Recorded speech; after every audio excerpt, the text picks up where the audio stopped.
Hello everyone, welcome back to our YouTube channel. Last పార్ట్లో పాండురాజు తన భార్యలతో కలిసి వనవిహారం చేస్తూ ఉండగా ఒక మహర్షి భార్య మరణానికి కారణమవుతాడు. ఆ తర్వాత ఏం జరిగిందో ఇప్పుడు తెలుసుకుందాం.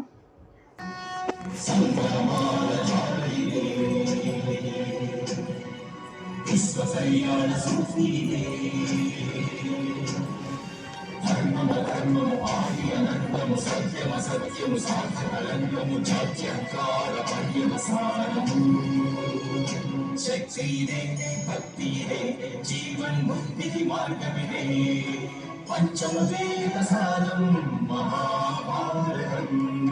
కృష్ణుడు చూపిన లీల ఇది, జీవన వేద మార్గమిది, గీత జనించిన క్షేత్రమే ఇది మహాభారతం.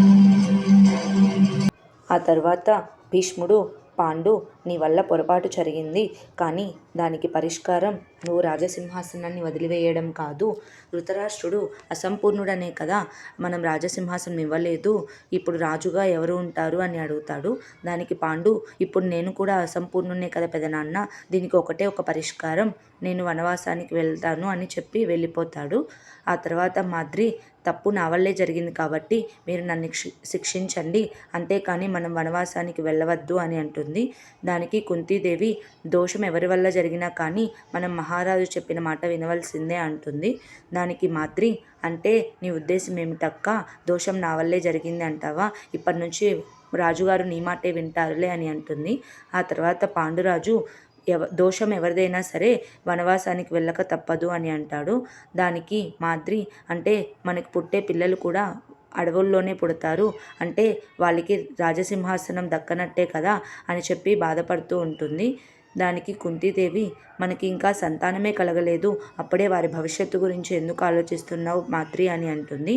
దానికి పాండురాజు, మీ ఇద్దరికీ అసలు సంతానమే కలగరు, నాకు ఆ మహర్షి శాపం ఇచ్చారు, అందువల్ల నేనే వనవాసానికి వెళ్తాను, మీ ఇద్దరు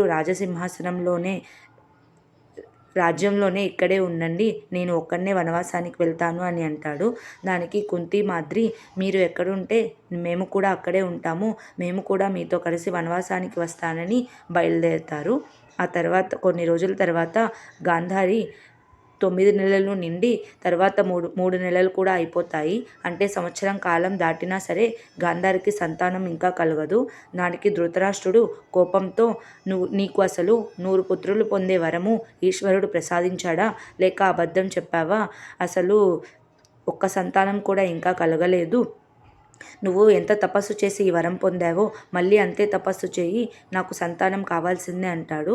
అప్పుడు గాంధారి బాధతో శివుడి దగ్గరకు వెళ్ళి, ఈశ్వర, నన్ను ఎందుకు ఇలా బాధపడుతున్నావు, నా సంతానం ఎందుకు బయటికి రావడం లేదు, నా భర్త నన్ను అవమానిస్తున్నాడు అని చెప్పి శివయ్య దగ్గర చాలా బాధపడుతూ ఉంటుంది.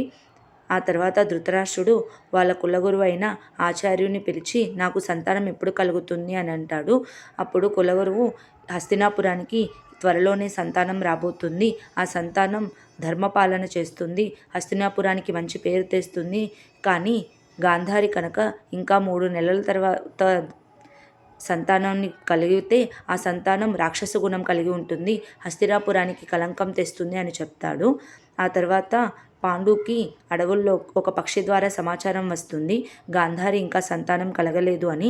అది విన్న కుంతి చాలా బాధపడుతూ ఉంటుంది. అప్పుడు పాండు, మాకు ఈ విపత్కరం ఇంతకు ముందు కూడా వచ్చింది, మా తండ్రి విచిత్రవీర్యుడికి కూడా మేము దేవర ధర్మం ద్వారానే పుట్టాము, అలా మంత్రం ద్వారా ఎవరైనా సంతానం కలిగితే ఆ సంతానానికి కలంకం ఉండదు అని చెప్తాడు. ఆ తర్వాత కుంతికి దుర్వాస మహర్షి ఇచ్చిన మంత్రం గుర్తుకు వస్తుంది.